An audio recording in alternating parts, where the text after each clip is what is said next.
जिल्ह्यात अवकाळी पाऊस व गारपिटीमुळे शेती पिकांचे मोठ्या प्रमाणात नुकसान झाल्याच्या पार्श्वभूमीवर सर्व बाधित शेतकऱ्यांचे पंचनामे तातडीने पूर्ण करून मदतीसाठी प्रस्ताव शासनाकडे सादर करावेत, असे निर्देश खासदार डॉक्टर शोभा बच्छाव यांनी दिले। जिल्हाधिकारी कार्यालयातील सातपुडा सभागृहात त्यांच्या अध्यक्षतेखाली आयोजित बैठकीत हा निर्णय घेण्यात आला। या बैठकीत अवकाळी पावसामुळे झालेल्या शेती नुकसानीचा आढावा घेण्यात आला।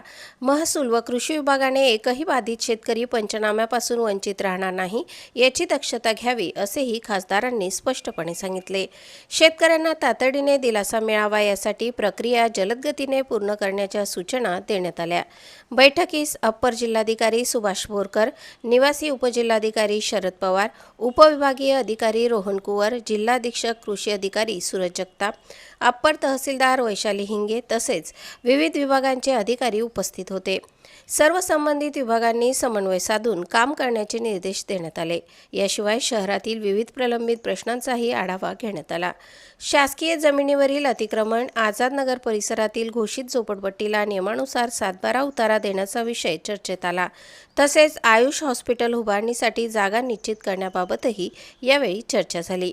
प्रतिनिधी गणेश शार्दूलसह स्वराज्य न्यूज धुळे।